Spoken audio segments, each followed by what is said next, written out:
আজকের ভিডিওতে তোমাদের সাথে আমার পছন্দের গ্লুটস এর কয়েকটা ওয়ার্কআউট রুটিন শেয়ার করব।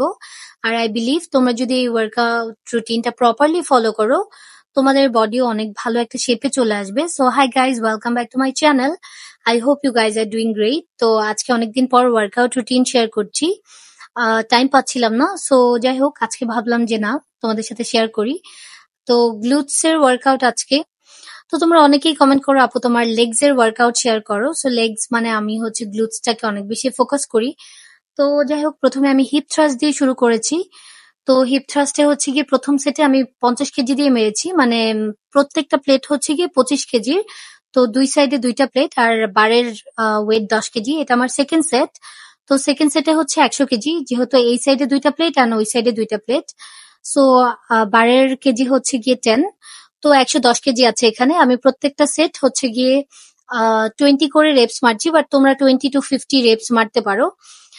যাই হোক, তো আমি হচ্ছে গিয়ে এখন থার্ড সেটে চলে গেছি। থার্ড সেটে হচ্ছে 3টা প্লেট। এখানে অলমোস্ট না, 160 কেজির ওপরে আছে এখানে। আর ইয়া, এই 160 কেজি দিয়ে আমি আরো 3টা সেট মারবো, বিকজ আমি অনেক বেশি ডেডিকেটেড আমার ওয়ার্কআউট নিয়ে। আই লাভ মাই সেলফ, আর আমার মনে হয় যে আমার হেলথ, আমার বডি সবকিছু নিয়ে আমি অনেক বেশি ফোকাসড। তো যার জন্য আসলে আমি অনেক বেশি ফোকাসড হয়ে ওয়ার্কআউট করি। আম, মানে আমি ওয়ার্কআউট করতে গেছি, কোনোভাবে ওয়ার্কআউট করলাম না, এটা আমার একদমই পোষায় না। আমার মনে হয় ওয়ার্কআউট করতে গেছি, ওয়ার্কআউটের মতো ওয়ার্কআউট করবো, আদারওয়াইজ বাসায় বসে ঘুমাবো, এটা বেটার।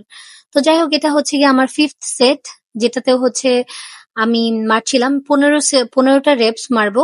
বাট এটা আই থিঙ্ক আমি 5 থেকে 6টা সেট মেরেছি, বিকজ আমার ভিডিও দেখে মনে হচ্ছিল যে আমার প্রপারলি আই থিঙ্ক মারা হচ্ছিল না, আমার আরো সুন্দর মতো মারতে হবে। সো যাই হোক, তোমরা অনেকেই হচ্ছে গিয়ে আমাকে, আমি দেখেছি আমাকে কমেন্ট করেছো যে fake body, blah blah blah. I mean, আমার মতো ওয়ার্কআউট করে দেখো, তারপর যদি তোমাদের বডি এরকম না হয়, then you can call yourself fake. তারপর হচ্ছে গিয়ে অন্য মানুষকে ফেক বলা উচিত। যাই হোক, 160 কেজি দিয়ে মেরে দেখো, তারপর হচ্ছে গিয়ে ফেক বলতে এসো।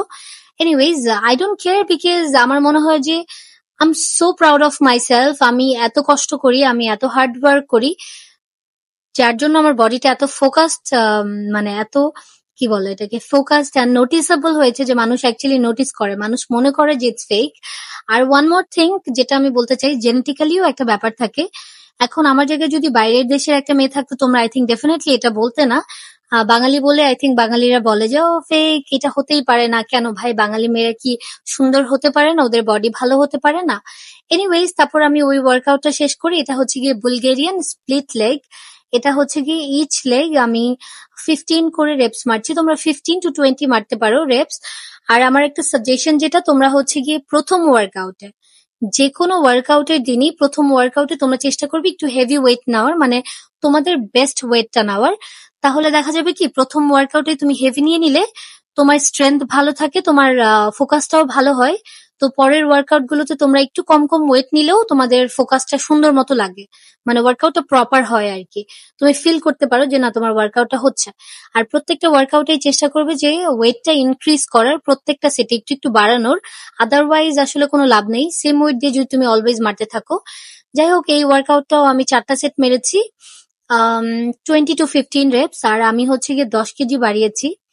তো এর উপরে আসলে আর বাড়াইনি, কারণ ইউনো, সবকিছুর তো একটা লিমিট থাকে। সো আমারও একটা লিমিট আছে, আমি আসলে সবসময় অনেক বেশি পারি না। তো যাই হোক, বাট হ্যাঁ, হিপ থ্রাস্টে আমি হচ্ছে গিয়ে প্রথমে মেরে ফেলে আমি একটু বেশি ওয়েট নিতে পারি। যাই হোক, তো এই ওয়ার্কআউটটা শেষ and I was so tired. তারপর আমি কিছুক্ষণের ব্রেক নিয়েছিলাম। এটা হচ্ছে কি স্টেপ আপস। এটাও অনেক ভালো একটা ওয়ার্কআউট। এটা হচ্ছে গিয়ে লেগস এন্ড গ্লুটস দুইটাতেই অনেক ভালো কাজ করে। তো এটা হচ্ছে আমি 6 কেজি নিয়েছি এন্ড আমি প্রপারলি ফোকাস করে মারছি, বাট এখানে আমি ওয়েটটা ইনক্রিজ করবো না, বাড়াবো না। এটা ইচ লেগ তোমরা 12 to 15 রেপস মারতে পারো। আমি 15 রেপস মেরেছি। তো যাই হোক, তোমরা এটা 4টা সেট করবে। আর আমার সাজেশন যে সবারই আসলে জিম জয়েন করা উচিত, because it's a good habit. I mean, তোমরা তো খারাপ কিছু করছো না, অ্যাটলিস্ট জিম যাচ্ছ, এটা একটা ভালো হ্যাবিট। আর জিম শুধু তোমাদের বডি আসলে চেঞ্জ করে না, এটা তোমাদের মেন্টালিটি, তোমাদের বডি ল্যাঙ্গুয়েজ, তোমাদের কথা বলার স্টাইল সবকিছু ট্রাস্ট মি চেঞ্জ করে দেয়। যখন তোমার একটা সুন্দর বডি থাকে তখন আসলে তুমি যাই পড়ো না কেন ইউ উইল ফিল কনফিডেন্ট। আর কে চায় না যে তার মধ্যে একটু চেঞ্জ আসুক, একটু কনফিডেন্ট আসুক? সো এটা সবাই চায়। আর আমার মনে হয় যে আম, মানুষের কথায় কান না দিয়ে তোমাদের আর কি যেটা ভাল লাগে ওটা করা উচিত, নিজেকে প্রায়োরিটি দেওয়া উচিত। আদারওয়াইজ দেখো, লাইফ তো চলে যাবে, শেষ হয়ে যাবে, বাট আসলে তোমার ওই শখটা আর কখনো পূরণ হবে না। তুমি কখনো হয়তো ওই জিনিসটা করতে পারবে না বা পড়তে পারবে না। সো ইটস বেটার যে যখন যেটা করা যায়, যেটা মানে সুইটেবল করার মতো, সো ওইটা করো। আই মিন, তুমি ভালো করলেও মানুষ জাজ করবে, খারাপ করলেও জাজ করবে, সো করে ফেলো।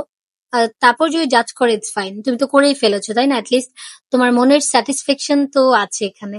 এনিওয়ে, তারপর হচ্ছে গিয়ে আমি স্কোয়াট মারছিলাম, বাট এই স্কোয়াটটা আমার স্কোয়াট মাসেলে ফোকাস করে না, এটা আমার গ্লুটস এর মাসেলে ফোকাস করে মারছিলাম।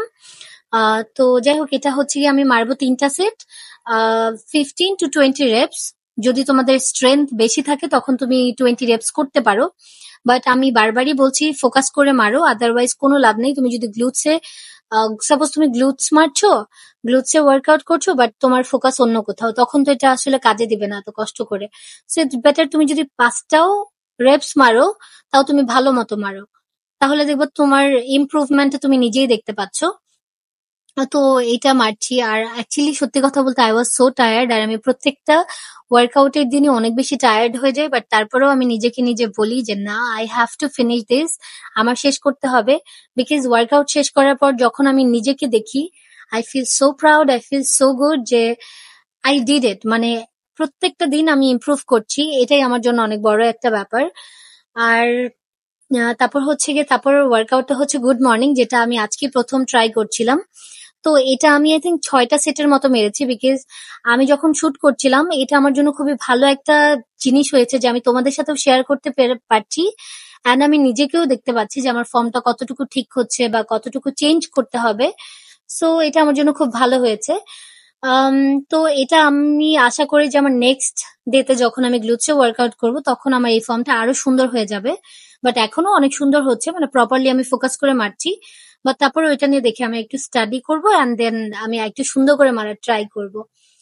তো এই তো এটা শেষ। তারপর একটু নিজেকে আমি আসলে মিররে সবসময় চেক আউট করি যে সব ঠিকঠাক আছে কিনা। তারপর হচ্ছে গিয়ে আমি কেবলে কিকব্যাক মারবো, যেহেতু আমি স্মিথ মেশিনের ওই মেশিনটা অনেকক্ষণ ধরে ইউজ করছিলাম, তো এখন একটু বিজি হয়ে গেছে ওটা। তো আমি চাচ্ছিলাম আজকে যে আমি হচ্ছে গিয়ে কেবল দিয়ে মারবো। আর কেবলে আসলে কিকব্যাক মারার সময় ওয়েট যত কম হবে ততই বেটার, তাহলে মানে সুন্দর করে ফোকাস করে মারা যায়। আর তোমরা হচ্ছে গিয়ে পাটাকে এভাবে ক্রস করে মারবে, তাহলে আমাদের মেয়েদের হচ্ছে যখন আমরা সোজা হয়ে দাঁড়াই তখন আমাদের হিপস এর সাইডে হচ্ছে গিয়ে একটু হিপ টিপ নামে হচ্ছে একটা জায়গা আছে, যেটা হচ্ছে গিয়ে একটু মানে একটু ভেতরের দিকে থাকে। সো এইটাকে ফিল করতে এটা খুব হেল্প করে, মানে কার্ভ একটা শেপ দিতে এটা খুবই হেল্প করে তুমি যদি ক্রস করে মারো। আর এটাও আমি ইচ লেগ আমি হচ্ছে গিয়ে 15 reps করে মারছি, 4টা সেট। তো আর এটা অনেকে হচ্ছে গিয়ে মেশিন থেকে অনেক দূরে দাঁড়িয়ে মারে, তো আমি প্রেফার করি একটু কাছে দাঁড়িয়ে মানে মারলে ইজি হয় আর কি। তারপর আমি চলে যাচ্ছি আমার নেক্সট ওয়ার্কআউট, এটা হচ্ছে সুমো ডেডলিফট। আহ এটাও অনেক ভালো একটা ওয়ার্কআউট, বাট এটা প্রত্যেকটা ওয়ার্কআউটেরই আসলে মানে অনেক রকম মিনিং থাকে, তুমি যেখানে ফোকাস করে মারবে ওখানেই তোমার লাগবে। তো তুমি যদি গ্লুটস এ ফোকাস করো, গ্লুটস এর ফর্মটা একটু ডিফারেন্ট, তুমি যদি হ্যামস্ট্রিং এ ফোকাস করো ওইটার ফর্মটা ডিফারেন্ট। এইভাবে লেগসও মারা যায়, মানে কোয়াডস মাসেলও মারা যায়, ওইটা একটু ডিফারেন্ট।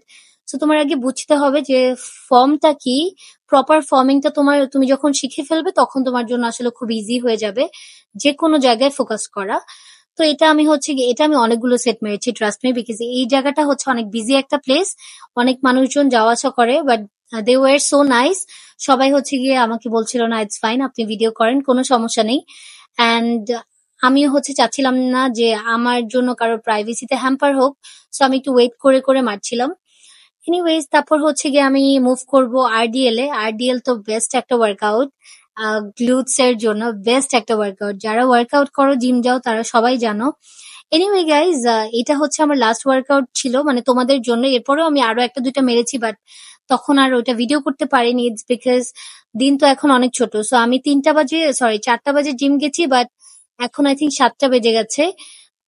বিকজ অনেক কিছু শেয়ার করতে হয়, একটু ওয়েট করতে হয়, সো এটা নর্মাল। তো ওইটা হয়তো নেক্সট অন্য কোনো দিন শেয়ার করবো। আর তোমরা প্লিজ আমাকে কমেন্ট করে জানাও যে তোমরা আসলে অনেকেই হয়তো জিম যাও না, তো বাসায় তোমরা কিভাবে ওইটা অল্টারনেটিভ জিম করতে পারো, ওইটার রুটিন যদি তোমরা চাও আমি ওইটাও তোমাদের সাথে শেয়ার করতে পারি, নো প্রবলেম। তো যাই হোক, তারপরে স্ট্রেচ করতে হবে ওয়ার্কআউট শেষে, এটা মাস্ট। ওয়ার্কআউট করার পর তোমরা যদি স্ট্রেচ না করো, বডিতে যে কোনো জায়গায় ইনজুর হতে পারে, পেইন হতে পারে, অনেক কিছু হতে পারে। সো এত কষ্ট করে ওয়ার্কআউট করে যদি তুমি 5-10 মিনিটের জন্য স্ট্রেচ করতে না পারো, কোনো লাভ নেই। Anyway guys, that was it. I hope you like this video. Please follow me on my Facebook page, subscribe my YouTube channel. I'll see you on my next video. Until then, take care. Tata. Bye bye.